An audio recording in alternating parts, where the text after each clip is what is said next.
Hi! Welcome back to my channel. ఇవాళ నేను ఎక్కడున్నా అంటే శివాలయంలో ఉన్నాను. శ్రీ రామలింగేశ్వర స్వామి. ఇది జమ్మి కాలనీ ముషీరాబాద్‌లో ఉంది. ఈ టెంపుల్ ఏంటంటే మా తాతయ్య ఇక్కడ కట్టించాడు.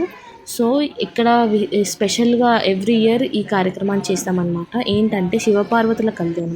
ఇది శంకర జయంతి రోజు మేము స్పెషల్‌గా చేయిస్తాము.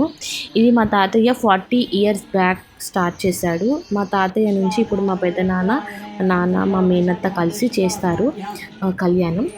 ఇక కళ్యాణం ఏంటంటే ఫస్ట్ ఇక మేము పత్రికలు భక్తులకి పంచి వాళ్ళకి నచ్చినంత చందాలు డొనేషన్స్ తీసుకొని మేము కూడా యాడ్ చేసి కళ్యాణానికి కావాల్సినంత సిద్ధం చేసుకొని ఇక కళ్యాణం రోజున ఈ శంకర జయంతి రోజున ఇక కార్యక్రమాలు స్టార్ట్ చేస్తాము. ఫస్ట్ ఇక అయితే అభిషేకంతో స్టార్ట్ చేస్తాము. శివునికి, పార్వతీదేవికి మరియు గణపతి, సుబ్రహ్మణ్య స్వామికి అభిషేకిస్తాము పంచామృతంతో.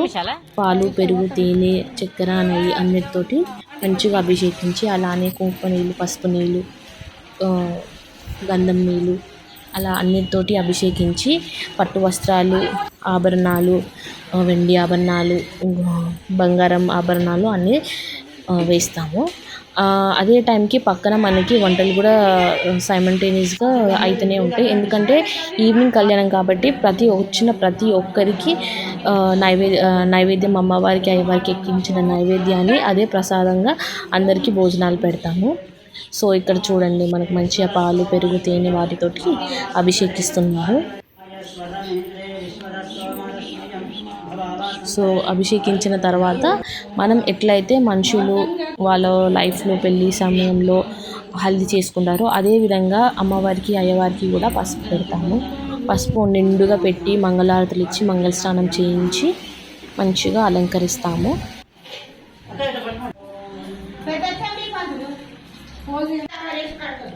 ఇట్లా నిండుగా పసుపు పెడతాము.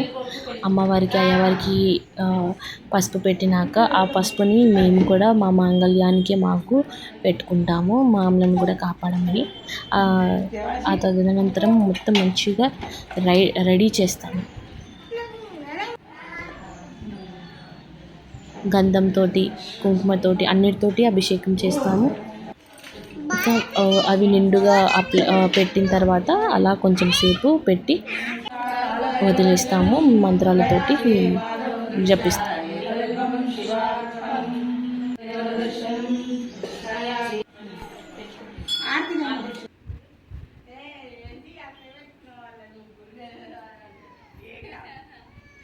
అమ్మవారికి, అయ్యవారికి ఇలా చేస్తూ ఉంటే అసలు ఎంత ఆనందంగా ఉంటుందో, చాలా మంచిగా అనిపిస్తుంది.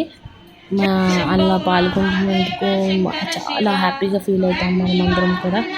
ఆ కళ్యాణం చూస్తుంటే అయితే చాలా మంచిగా ఉంటుంది. సో మార్నింగే ఇలా ఇక్కడికి వచ్చి ఇలా అన్నీ చేసుకుంటాం అన్నమాట.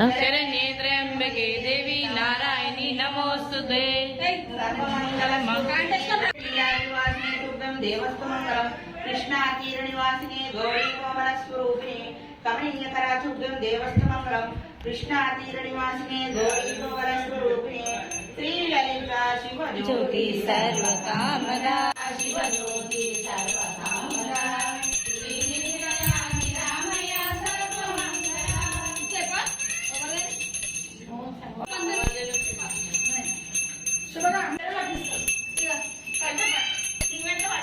సో చూస్తున్నారు కదా, ఆ పసుపుని మేము ఆనందంగా పెట్టుకొని మా మాంగళ్యానికి కూడా పెట్టుకుంటాము. చాలా అదృష్టంగా ఫీల్ అవుతుంది. ఈ మూమెంట్స్ అయితే చాలా హ్యాపీని ఇస్తుంది. దాని తర్వాత అమ్మవారిని మంచిగా రెడీ చేస్తాము. పట్టు వస్త్రాలతోటి దేవుళ్ళందరినీ రెడీ చేస్తాము, ఆభరణాలు వేస్తాము. నాగదేవతనికి కూడా మంచిగా అభిషేకం చేసి పసుపు పెట్టి, కుంకుమ పెట్టి రెడీ చేస్తాము. ఇక్కడ కళ్యాణ మండపం కూడా పువ్వులతోటి డెకరేట్ చేసి దాన్ని మేము పసుపుతోటి అలికించి ముగ్గేసి మంచిగా కళ్యాణానికి సిద్ధం చేస్తాము. మరో సైడ్ ఏమో వడిబియ్యం కూడా కలుపుతాము. ముత్తైదులంతా కలిసి వడిబియ్యము మరియు తలంబ్రాలు అన్నీ కలిపి రెడీగా పెట్టుకుంటున్నాము ఈవినింగ్కి. ఒక సైడ్ వంటలు కూడా జరుగుతూ ఉన్నాయి. ఈవినింగ్ కళ్యాణం కాబట్టి అన్నీ సిద్ధం చేసుకుంటున్నాము. చిన్నపిల్లలు కూడా అందరూ ఆడుకుంటున్నారు. Thank you for watching my channel. ఈ వీడియోని చూసినందుకు థ్యాంక్ యూ. మీకు ఇంకొక పార్ట్ 2లో ఇంకా డీటెయిల్స్తో మీకు ఇంకా విశేషాలు షేర్ చేస్తాను, అది కూడా చూడండి.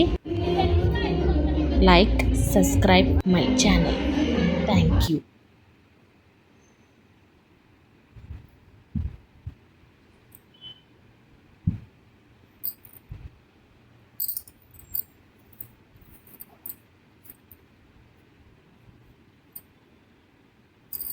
మొత్తం టెంపుల్ కూడా క్లీన్ చేసేస్తామండి.